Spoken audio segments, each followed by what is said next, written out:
తాడిపత్రికి సంబంధించిన తెలుగుదేశం పార్టీ వాళ్ళు రోజు మీడియాలోకి వస్తారు, రోజు ఏడుస్తారు, తప్పుడు ప్రచారాలు చేస్తారు. తాడిపత్రిలో ఏదో దౌర్జన్యం జరిగిపోతుందని చెప్పి చిత్రీకరిస్తారు. సేవ్ తాడిపత్రి అని చెప్పి నినాదాలు కూడా ఇస్తున్నారు. ఇవన్నీ రోజు మనం టీవీలలో చూస్తూనే ఉన్నాం.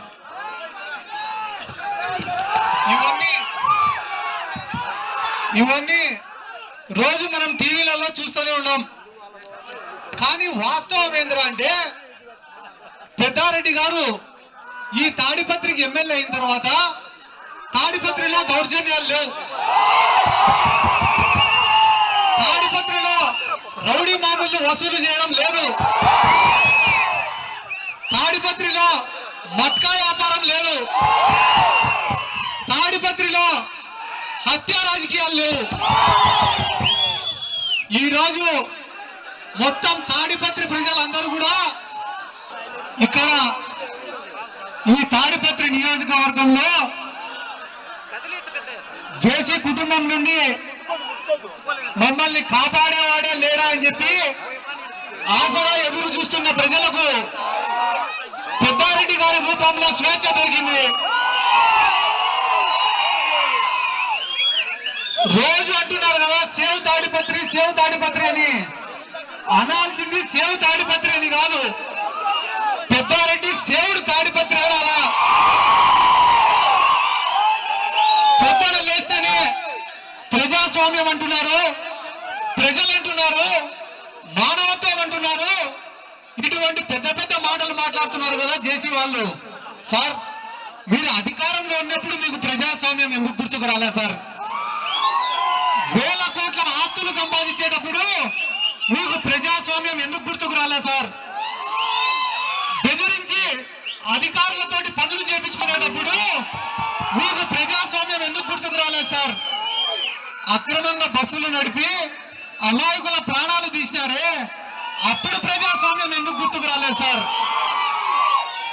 మీడియా సమావేశాలలో ఇంటర్వ్యూలలో కూర్చొని ఈ తాడిపత్రికి ఉంటే ఒకడే రౌడీనే ఉండాలా, అది జేసీ వాళ్ళే ఉండాలని అన్నారే, ఆ రోజు మీకు ప్రజాస్వామ్యం గుర్తుకు రాలేదా? ఇదే ఇంటర్వ్యూలలోనే, ఇదే ప్రెస్ మీట్లలోనే కూర్చొని అవును నేను అవినీతి చేస్తున్నాను, కాంట్రాక్ట్ల కూడా కమిషన్లు కొడుతున్నా అని చెప్పి నిస్సిగ్గుగా బహిరంగంగా చెప్పినావే, ఆ రోజు నీకు ప్రజాస్వామ్యం గుర్తుకు రాలేదా? మా నాయకుడు వైఎస్ జగన్మోహన్ రెడ్డి గారు ప్రతిపక్ష నాయకుడిగా ఇదే తాడిపత్రికి వస్తే అడ్డుకోవాలని ప్రయత్నం చేశారే, ఆ రోజు ప్రజాస్వామ్యం గుర్తుకు రాలేదా? మా మామ ఆయన సొంత గ్రామంలో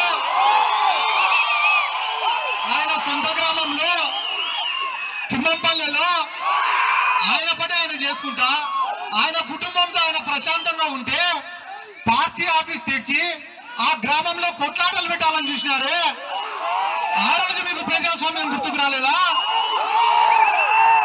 ఈ రోజు పెద్దారెడ్డి దెబ్బకు ట్యాంకు నడుపుకొని ప్రజాస్వామ్యం ప్రజాస్వామ్యం అంటారు.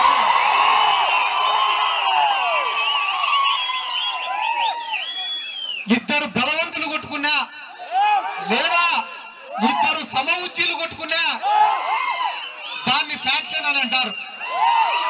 కానీ ఒక బలవంతుడు ఒక బలహీనుడి పైన పెత్తనం చేస్తే దాన్ని రాచరికం అంటారు. ఈ తాడిపత్రి నియోజకవర్గంలో 30-40 సంవత్సరాలుగా జేసీ కుటుంబం వాళ్ళు రాచరిక పాలన నడిపించినారు. కానీ పెద్దారెడ్డి గారు ఎమ్మెల్యే అయిన తర్వాత ఈ తాడిపత్రిలో ప్రజాస్వామ్యాన్ని తిరిగి నెలకొల్పినారు. ఇది నేను మీరే కాదు, రాయలసీమ ప్రజలు రాష్ట్ర ప్రజలందరూ తెలుసుకోవాల్సినటువంటి పచ్చి నిజం. ఏ రకంగా అంటే మన పెద్దారెడ్డి గారు పాదయాత్ర చేస్తున్నారు. పాదయాత్ర చేస్తుంటే రాష్ట్రంలో ఉండే మంత్రులు, జిల్లాలో ఉండే ఎమ్మెల్యేలు, నాలాంటి యువకులు, పక్క జిల్లాలో ఉండే నాయకులు అందరూ కూడా వచ్చి ఆయనకు మద్దతు తెలిపిపోతున్నారు. ఎందుకంటే ఆయన పైన మాకున్నటువంటి గౌరవం. ఇంకొక పక్కన జేసీ వాళ్ళు ఉన్నారు. ఈ జిల్లాలో 70% మంది తెలుగుదేశం పార్టీ వాళ్ళు ఏం కోరుకుంటున్నారు తెలుసా? మేము గెలిచినా గెలిచకపోయినా తాడిపత్రిలో మాత్రం జేసీ వాళ్ళు ఓడిపోవాలని కోరుకుంటున్నారు. మేము కాదన్నా, తెలుగుదేశం పార్టీ వాళ్ళు కోరుకుంటున్నారు. ఎందుకు కోరుకుంటున్నారో తెలుసా? మేము చెప్పిందే వేదం, మేము చేసిందే చట్టం అనే మనస్తత్వం కాబట్టి, మీ అంత ధోరణి కాబట్టి, ఎవడైనా కూడా మా ముందర చేతులు కట్టుకొని నిలబడాలా, చెప్పులు వదిలేసి నిలబడాలా, తల దించుకొని నిలబడాలా అనే మీ అంత స్వభావం ఉంది కాబట్టి. ఇంకో పక్కన మన పెద్దారెడ్డి గారేమో పిల్లోడైనా పెద్దోడైనా ఎవరినైనా కూడా గౌరవించి దగ్గరికి తీసుకునే ఉండే మనస్తత్వం మన పెద్దారెడ్డి అన్నది.